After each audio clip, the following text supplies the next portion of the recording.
अलंकापुरी पुण्यभूमी पवित्र, तिथे नांदतो ज्ञानराजा सुपात्र। तया आठविता महापुण्यरासी, नमस्कार माझा श्री सद्गुरु ज्ञानेश्वरासी।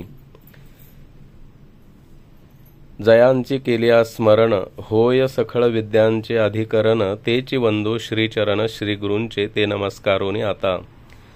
श्री सद्गुरु समर्थ शंकर बाबांचे कृपापात्र शिष्य, आदरणीय पूजनीय वंदनीय आमचे भाऊसाहेबजी बराटे साहेब, ज्यांनी देशसेवा राष्ट्रसेवा केली, सद्गुरु बाबांची सेवा केली आणि आता कृषी अधिकारी म्हणून ते सेवानिवृत्त झाले आणि आता सध्या आपल्या या वृंदावन गार्डनमध्ये सगळ्या भाविक भक्त सगळ्यांची सेवा ते करत आहेत। आज त्यांचं परम भाग्य आहे की श्री जगद्गुरु तुकाराम महाराजांच्या चरण पादुका त्यांच्या या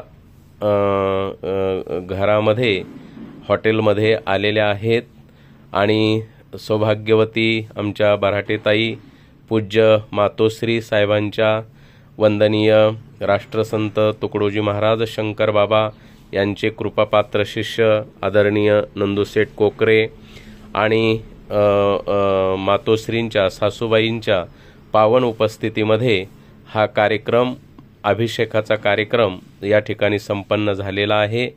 अत्यंत पुण्य आणि भाग्याचा उदय म्हणून जगद्गुरु तुकाराम महाराजांच्या पादुका, भंडारा डोंगराच्या पादुका की ज्या लाखो लोक भाविक भक्त दर्शनासाठी जात असतात आणि दर्शन व्हावं अशी इच्छा त्यांना प्राप्त असते, त्याच पादुका आईवडिलांच्या पुण्याईमुळे या ठिकाणी आलेल्या आहेत। खूप चांगला दुग्धाभिषेक या ठिकाणी पूजनीय ताईंनी आणि साहेबांनी पूज्य मातोश्रींनी केला आहे।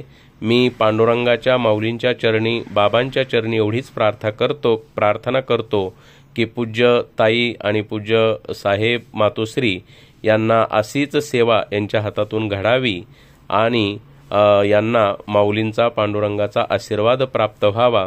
उत्तरोत्तर त्यांच्या जीवनामध्ये सुख शांती समाधान आरोग्य आयुष्य मिळावं आणि सर्व वारकऱ्यांची सेवा करावी।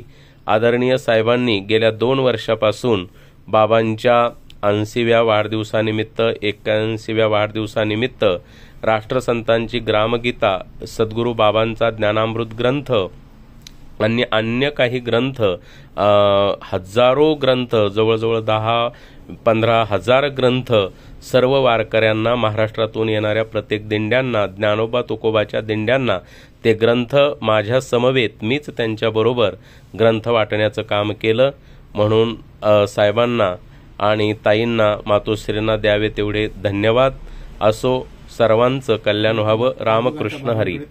आता ह्या ज्या पादुका आहेत, साहेबांच्या इथे रात्री मुक्कामाला विश्रामाला पादुका होत्या।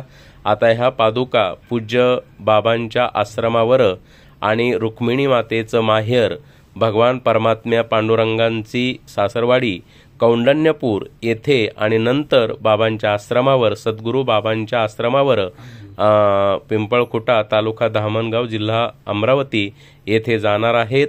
मी पूज्य मातोश्रींचा आशीर्वाद घेऊन आता पूज्य मातोश्री सुद्धा आमच्या समवेत आहेत आणि आम्ही आता थोड्याच वेळामध्ये साहेबांच्या या घरामधून, या वृंदावन हॉटेलमधून आम्ही आता प्रस्थान करत आहोत आणि या पादुकाचं दर्शन सर्व भाविक भक्तांनी घ्यावं अशी मी सर्वांना प्रार्थना करतो। रामकृष्ण हरी।